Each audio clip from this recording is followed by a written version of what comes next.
Hello, guys. Welcome to another episode of the e-commerce lab by Ecomcy, the place for everything related to Amazon FBA, private level, and e-commerce. My name is Vincenzo Toscano, your host, founder, and CEO of Ecomcy. And today I bring you another special guest. His name is Steph. He's one of the co-founders of Operator One, which is one of the top agencies in the space, actually operators as well, when it comes to helping you succeed. When it comes to taking your brand and expanding into multiple basically channels and regions. So, and that's why I wanted to bring Steph today because he has a lot of knowledge when it comes to this. And we know lately one of the number one topics that we've been discussing in this space is expansion. We need to understand how to expand and not only expand in different regions, but also different channels. And that's what Steph, with his company Operator One, specialized on. So, Steph, it's a pleasure to have you here on the show, my friend. How you doing? Thanks, Vincenzo. Thanks for being here, and I'm looking forward to sharing some insights about how to further develop your business. Thank you, Steph. I think before we jump into all the amazing insights, I'm sure you're going to share with your amount of experience when it comes to expansion. Let's dive in a little bit about on the topic of who is Steph, how you got into the basically the journey of founding Operator One, and then of course we dive into the topic. Yeah. Now, Vincenzo, well, let's start from the basics. So I'm from the Netherlands, making this call from Italy. Been in the Amazon e-commerce space already for 30 years. So a bit of a dinosaur in the industry. A lot of has changed in those 30 years. Some things become more easy, some things become much more complex, such as advertising. And the majority of these years I was working as an interim manager, basically working inside the companies to look at that. Are you able to sell to the European consumer with a local experience, which is crucial? So you get logistic support, etc. And then you realize that nobody is able to do it on a professional level because it was time, culture change, and everything. Yeah. So that's basically why I launched a company. We designed the infrastructure on a European level ourselves, and now we offer it as a service, so companies don't need to do those investments themselves. So basically, we manage everything end to end, from import of record to merchant of record and everything in between. And so that's in a nutshell, my background and what we do today. Thank you so much, Steph. I appreciate it. Amazing background.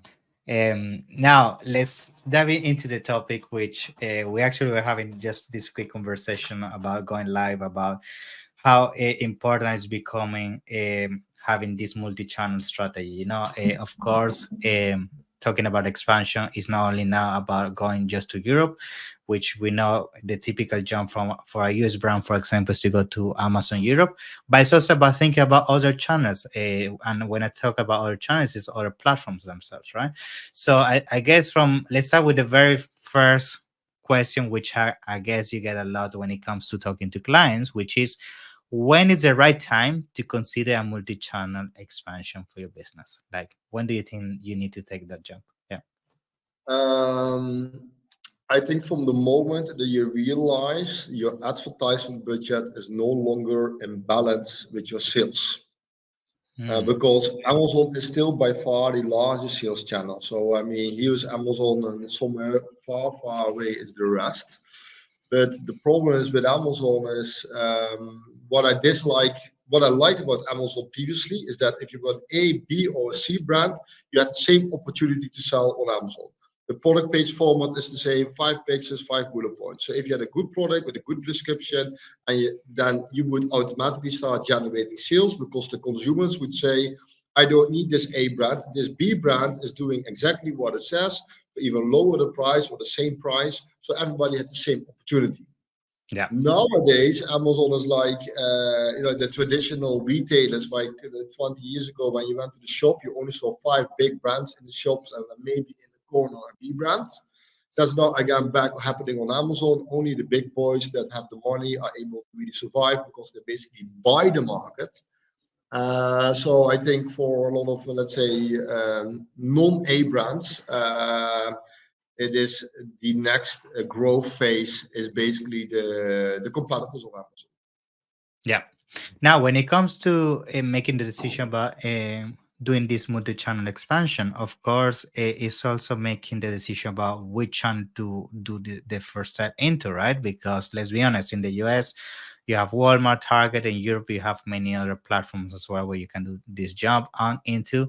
So when it comes to making the decision, like how you go about making a reasonable um, basically decision making in terms of what is the right marketplace after Amazon, which is my main one, to move into that would make sense for and get a ROAS back on my money, basically. Yeah.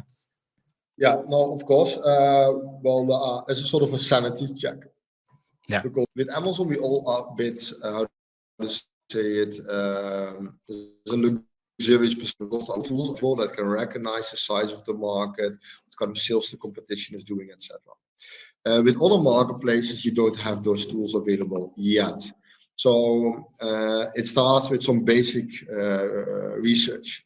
What's the total size of the company, right? Do they do 500 million revenue? Do they do 5 billion revenue? Then, in which categories are they strong? Because in some categories there is nothing happening. You can quite easily recognize that. So Yeah. normal, if you look at the 100 marketplaces that are there in Europe, probably a top 20 for most of the product categories is enough to really start basically doing some good business. And those Yeah. top 20, you then decide on the market position, the revenue in general, and the category strengths in the sense of how much are they promoting, how large is the catalog, etc. And from there, you're able to recognize the little bit old school way of Amazon. Who are my competitors? Can I win on content, price, or on quality?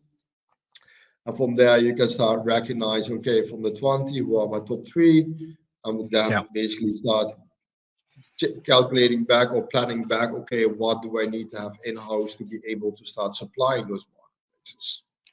Awesome. And when it comes to doing the jump into these marketplaces, I guess you also get a lot the question about which are the pros that I should be doing the jump with, right? Like, especially a brand that has multiple products within the catalog, sometimes could be challenging about which one to prioritize, especially on the logistical side about how do I develop my inventory to basically now give it a try to Walmart, for example, or give it a try to X platform. So when it comes to the decision making within your business about choosing which product to use as as a tester for new marketplaces, would you agree maybe the best route to go is to go with your hero products, or you're more the type of person that will go right and going with the hero product is what the data says? Like, what is your take on that when it comes to expansion? Yeah. Well, would love to say, for every company it's the same, but it's not. But what we also always do is we start with the top selling items, because that doesn't really only mean that there is enough stock, but also that there is Mm-hmm. continuously flow of stock. Mm-hmm. If you start with products that they don't buy too much, often in case, for example, the sales would increase, then they're not really prepared on having a recurring business. So Yeah. we start with the market research on the top sellers, see if those top sellers make sense. In case they don't make sense, obviously, then we have the next batch. So often what we do is we basically cut the whole catalog in three batches: top sellers, selection B, and let's say selection C. And from there, we basically plan what we think is the most realistic way to start promoting and generating revenues. Very good. And I guess something that I'm sure you encounter a lot is that once you go through all this process and you decide to go on a specific marketplace, we could also argue that other decision you have to make is how you adjust your economics when it comes to that specific marketplace, because let's be honest, the expenses are going to be different, the competition is going to be different, the cost per click.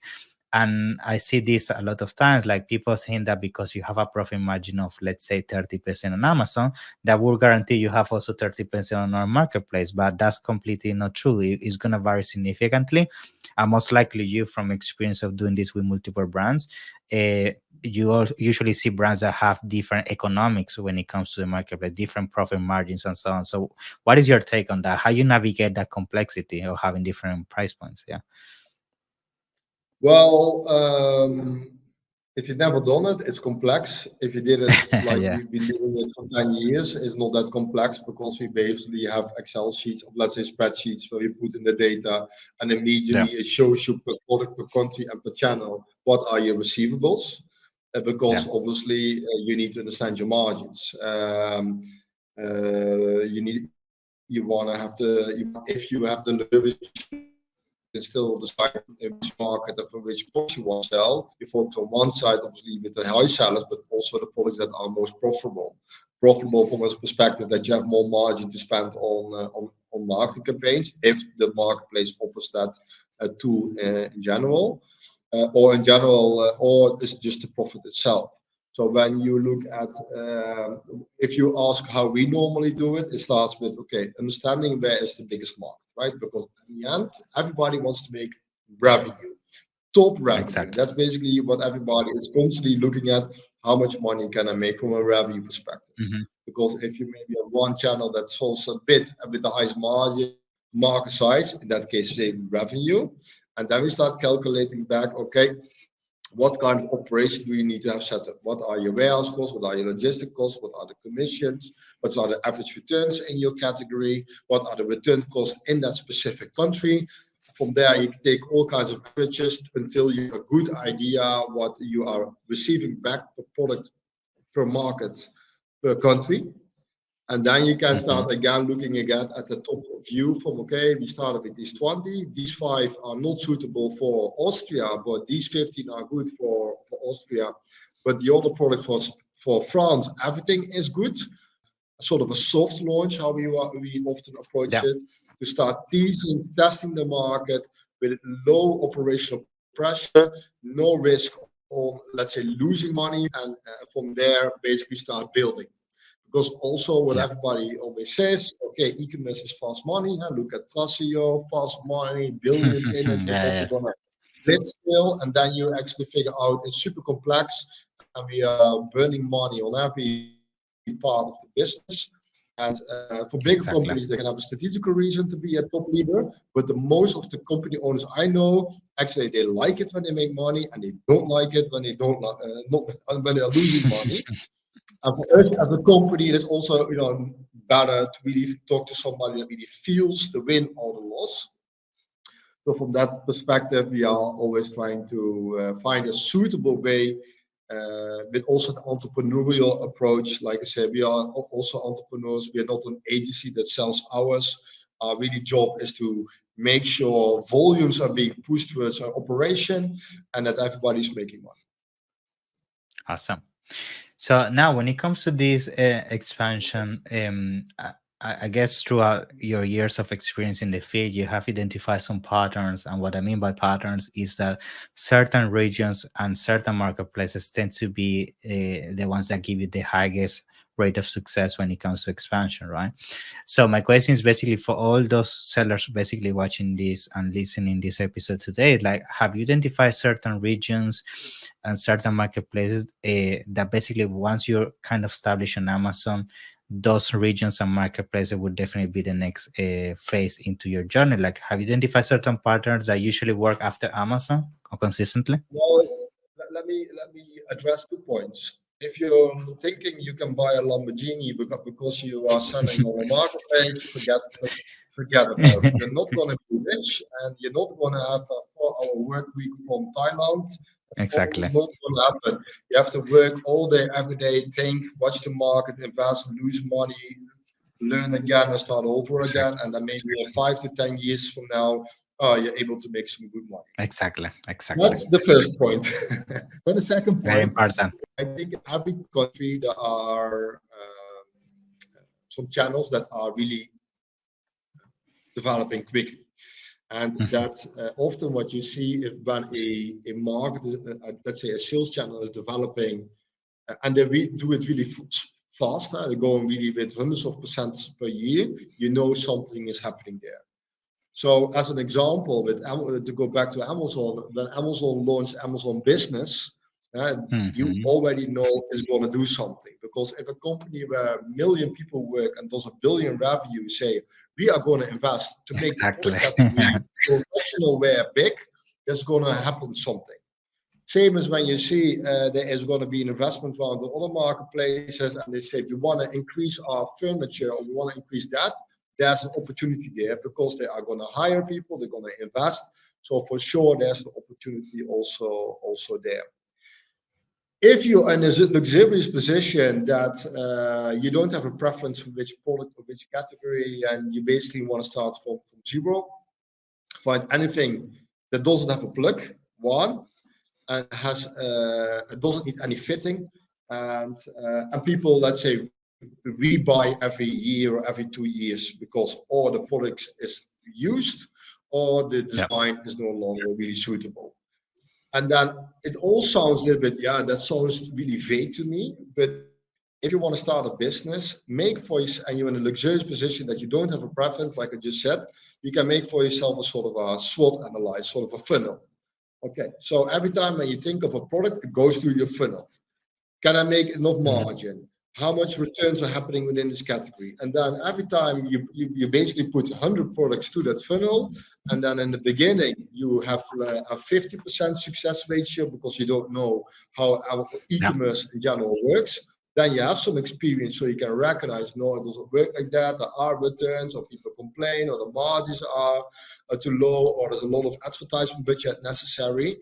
Then you're able to really improve your funnel until you actually have a really good flow. Let's say not a flow, but let's say steps before you enter, before you basically end up with a product saying, okay, if I put 100 products in it, only two actually have a chance to succeed in because I really checked on all those different levels. And then you actually know you can make some money for the next few years.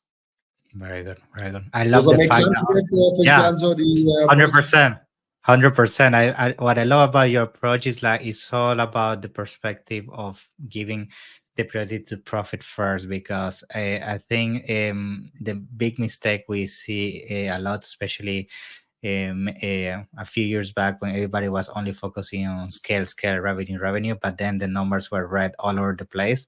But the fact that you go now on a more methodical way, making sure first you build the foundation and build on top of that, I think is a very it's a very valid approach, and I 100% agree with them. Now, when it comes to this, we also need to be mindful that when we start expanding to other marketplaces, uh, one thing that people finds very difficult is also understanding how to understand the consumer behavior on that specific market, a specific region. Because if you come, for example, from the US market, from Amazon USA, and you expand to Amazon Europe, especially taking consideration that there are so many different countries, so different languages and cultures, you need to basically attack the customer from different perspectives. So I guess my question to you, with this quick intro, I basically trying to make is like, when it comes to international expansion, are you a big believer that you need to have local people working for you on those specific regions, or you could realistically do it yourself from, let's say, the USA, try to enter the European market? What is your take on Well, I'm making this call from Tuscany. Well, I'm from the that? Netherlands because I attract people from all over Europe because I don't believe in a European strategy. There is only local. If I Yeah. would be from the Netherlands or from France and I started selling in the US, I would have no idea what holidays there are, which Hmm. trends are going on, how people are behaving, etc. But it goes even a lot further, right? So if you would translate keywords, which often people, we work with US companies a lot that want to go into Europe, and then they say, "Oh, these are the top key phrases," and I say, "Well, if Yeah. you then translate it like that, that's not the way people look for that solution in that specific country." So that's one thing. So you need to have a local that does the research. Then secondly, you have the uniform approach. If you work with 5 freelancers, they're all going to look at it from a different perspective. So Hmm. what I always say, make sure those people are all sitting in one room and that they actually look together. What are the benefits? What's the brand story? And from there, you have a uniform approach, but still with a localized activity. Then you're able to succeed because otherwise, for sure, the local consumer will recognize that you are not a local player, and a lot of, let's say, sales is influenced with the trust that you're able to buy it from a local company, so you can easily return it. The customer spot is in the same language, etc. So yes, after doing this for 12 years, you need to always focus on the local experience. You can look at the operational from a central perspective. That's something you always need to consider. It's not that you need to put a team in France or Italy or Exactly. Spain. That's not what I'm saying. You can have a European, let's say, operational setup, but the Hmm. approach and the marketing plan and the research in general is always country specific. Yeah. Yeah, super important. I strongly believe that localization is a must. And I bet you see this mistake so many times, even when shopping. You see people just using Google Translator, and it's such a big mistake because sometimes the direct translation doesn't really reflect the right meaning or the benefits. And let's be honest, like local people refer sometimes to products on an informal way, what we call slang, and if you don't have the local people to understand how people talk that on an informal way, like you're not basically targeting You the recognize avatar. it. Yeah, But I exactly. also see it, I mean, obviously Amazon, for example, but also other marketplaces say they check on it, but they often don't, right? You have an No, A plus page, and then in the picture you have the 5 bullet points, and then the 5 bullet points are English. Then I already know a German is not gonna like it. I exactly. mean, they see that, and then obviously there's a German company advertising on the same page that is 100% look and feel in German. So yeah, that obviously I don't know. So I still have to explain to people who do you think the consumer will buy with the English bullet points or the German? And then when I say it, they say yes. I say, why don't you do it? And then obviously it's often a sort of a comfort zone, right? So they just try, test it, and then I really look in the details of why something is succeeding, and then you basically come to the point that it's not a side project. There's a lot of competition on Exactly. Amazon. 2.5 million sellers active in the US, 1.1 million sellers active in Europe. So that's already a lot less. So the competition is less because it's also shattered over 9 countries. But it doesn't mean that in your category you don't have 200 local heroes that actually speak the language. So if you come, for example, from the US into Europe, you have a big benefit that you can bring a product with 5,000 reviews in a country where no other product has 5,000 Hmm. reviews, because it doesn't really happen in Europe that much. Yeah, You immediately are foreseen as a big leader. But if you then don't finalize the local details, then at the end, you're not going to win. exactly.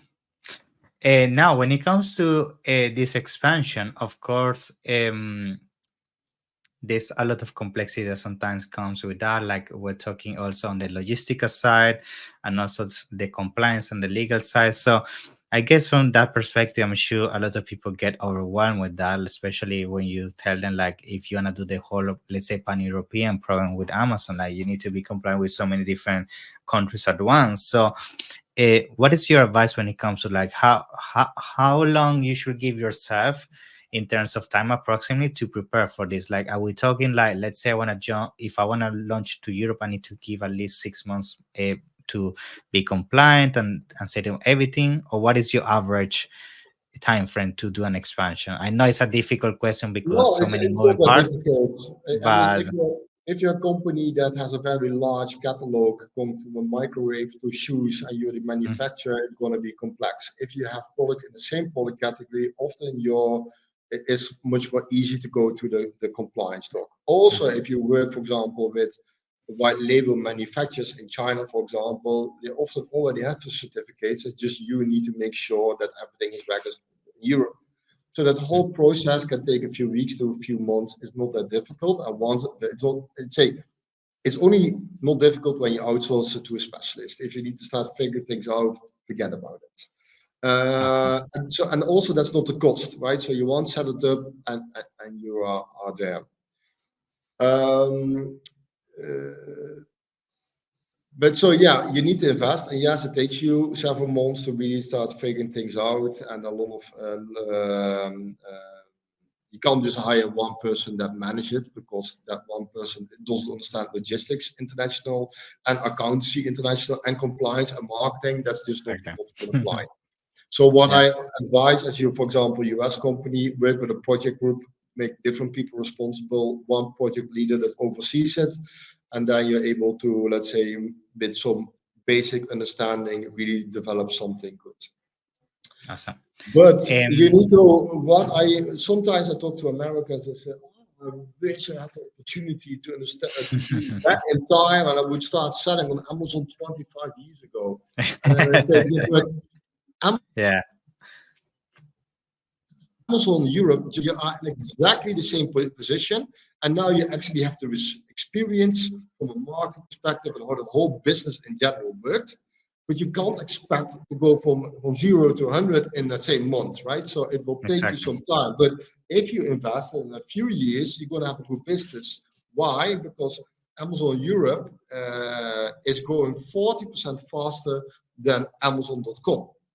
And to give you a little bit of insight, Amazon US has how many users? Like 250 million or something like that. Yeah, I say crazy. whole US live like Yeah, 300 million. exactly, exactly. And you have Germany's 80 million, UK is like 65, France is like 60, Italy is like 60, Spain is like 60, Poland is 40, Netherlands is 80, Belgium is 12. I mean, we are almost doubling in size versus the US market and are increasing quicker the revenues than Amazon.com. So you are exactly in the same position, but you need to Exactly. understand you can't do it with your current team. You need a new team with new experience and a local presence. Then you are in a luxurious position as you were 27 years ago if you will be the first one selling on Amazon. Exactly. So, in conclusion, stop the excuses and get to work. That's basically. Yeah, need to Now to grind again a conclude, bit. exactly, exactly. I guess now my final question is taking consideration all these amazing insights you've been sharing with us today. Like, I bet sometimes people also wonder, like, how do I measure the success of this? Like, I'm sure sometimes you do the expansion and doesn't work, and you need to, retreat and regroup and launch again. So I guess what I'm trying to say with this is like, how long you give yourself in terms of time. I know this is also gonna vary depending on your budget and your mission, but overall, I'm sure you have a time frame. Like, let's say I jump for the first time in Europe. Like, how long you give yourself to measure if you're actually gonna be successful or not in that region? Yeah. I think after 6 months, you're able to recognize the revenues you will be doing in the 6 months after. But the Okay. first 6 months are too early to say something about Mhm. if you're able to succeed. Then Okay. also keep in mind that some products will sell in France, some products will sell in Italy, Exactly. and that's Mhm. fine because you're diversifying risk and opportunity. And then in general, it takes you up to a year to really understand the market. So you need to be aware that you need to start invest with the objective to say, I want to reach my break-even level, for example, after 12 months. If you have that in mind, then you can succeed. Awesome. Thank you very much, Steph. So, yeah, I mean, with this, I think we touch on very interesting topics and insights regarding, multi-channel expansion. I'm sure people is gonna have many more questions for you, which is why I want to give you this last minute so you can tell us more about, how people can actually get involved with Operator One. I know you guys, this is basically what you do. This is your bread and butter. You specialize on this. So how people can get in contact, ask any questions if they have, and also explore how to expand with you guys. Yeah. Yeah, well, thank you for the opportunity. So we have a very easy domain. It's o1.eu. Yeah, So nice. I Very good was, domain, by the way. yeah, I spent literally hours and hours on auction sites to find a good domain. But now I have a two-character domain, but basically not happening. So O1 stands for operator one.eu, Europe, because we are the European operators. So basically, brands, if you're from the US or from the UK or anywhere else, the only responsibility that you have is making sure we have stock. You ship to one location, you invoice to one location, and we are responsible end to end in cross-border sales. So, like I said, so we have a very easy domain. It's o1.eu. We act as an importer record and merchant of record and everything in between.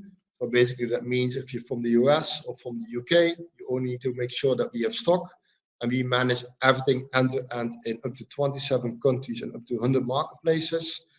So if you want to scale without too much hassle and do it directly on a professional level, you can work with us. We do this whole process for 5% of the GMV and minimum monthly retainer that starts at 1,800 euro per month. And if companies are interested in scaling, check out the website. There is a free market research that we can do for you. Just leave your email address and I'll get in touch and see what we can do for you. Awesome stuff. So thank you so much for that. It's been a That's pleasure it. to have you here on the show, and definitely have you looking forward to having the next ones to keep discussing amazing things such as this. Yeah. So it's been a pleasure. Thank you very much. Thanks, Vincenzo. See you in the next one. Bye bye.